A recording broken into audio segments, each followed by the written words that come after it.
How you doing, guys? Gonna weld up these holes. As you can see, they are excessive. There's holes all over this thing. The only one I might not fill up is these two front big ones. The reason why is I think I'm going to put my eyelets to tie the tractor down to a trailer in this hole. But this hole's going. That's original, like I said, original. This one's original, but 1, 2, 3, 4 of the big holes here are getting filled in. There's some holes on the bottom, and then the holes in the back. And the way I'm going to do that is I took some 7/16 rod, and I just cut some small slivers off it to give me some body.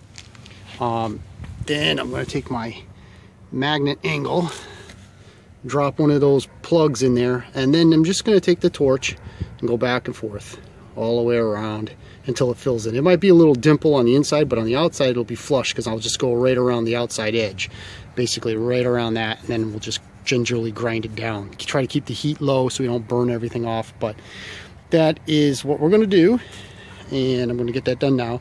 One of the questions I had earlier was what do I use for a welder, and I just use an old school Weld Pack 100 by Lincoln. Bought this thing at Home Depot probably in the early to mid 90s. Converted it to MIG.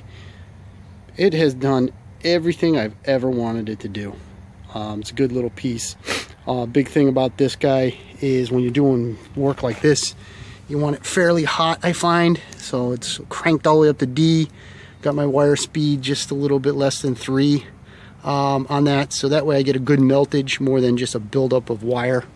So that's where we stand. I'm going to do that, all these. Get this thing ground down nice and smooth. All right.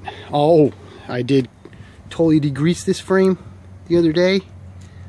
It's looks nice and clean actually, but all right, we are going to get to work. Okay, I've started welding up the holes, and as you can tell, here's 2 of them right here on the bottom side. And basically, I think you can tell I drop the plug in, then I start from the thicker frame metal. I don't want to touch it, it's hot, and then drag the bead down to the plug, back up to the frame, down to the plug, back up to the frame, go all the way around, and then I can just hit it right in the center just to fill it in. So it's pretty even. I mean, I won't have to do too much grinding down here. I just got to get rid of the weld slag, and hurt my back the other day, so I'm a little bit beat up. And then on the outside, I basically just ring around the edge. Because the plug is already to the flush with the outside. The frame was already tweaked in this area, bent, so it's not from heat, because you can tell that it's not getting warped. It's straight. I did, because there's so many holes on this side, I just did the one right there. I haven't gone on the outside. I'll do a couple more, and then I'll come back over here, and I'll go back, so that way I don't overheat the frame and burn too much of the paint off. But in a nutshell, that's what I'm doing. Again, there's the inside of that one. Just kind of going back and forth. All right, well, there they are. The holes are all filled in.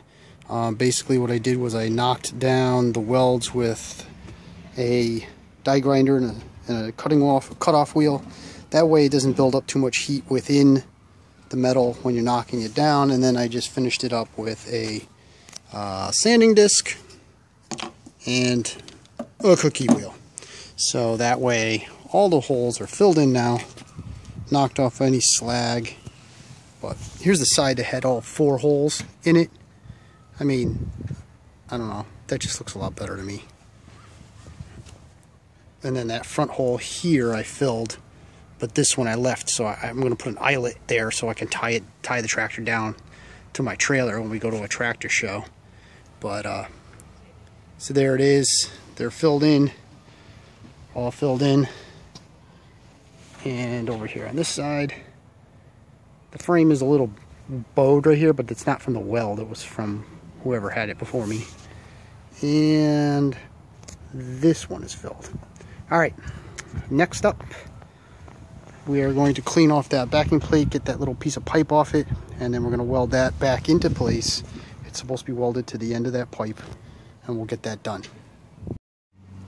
Okay, I just got done cutting this thing off the back of the backing plate, which is some old piece of pipe, and I completely cleaned it very well, took all the old weld off and sanded it all down.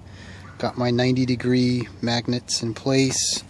I lined up the backing plate as best I could on the tube so that way it doesn't overhang, and it's time to weld. Alright, well, the frame is complete. I actually put the steering shaft back in it because there's no need to keep it out any longer. Cleaned it all up, dropped it in, no big deal. Got the backing plate back in place. The weld could have been a little nicer, but oh well. And all the holes are put in. There was a little bit of a burr right here, so we just cookie wheeled that off. Everything looks good. The holes are filled. Holes are filled, so, and everything is clean and ready to go. I just got to run a tap through this hole. I'll do that real quick before I bring it in. But as you can tell, cleaned up real nice, you know, nice original look. I don't know if you can see it in there, probably not, but I even chiseled out, there's a whole bunch of stones in here. I even chiseled all the stones out, so it's all good and clean. But there you go. All right, frame, it's done. Thanks a lot, guys.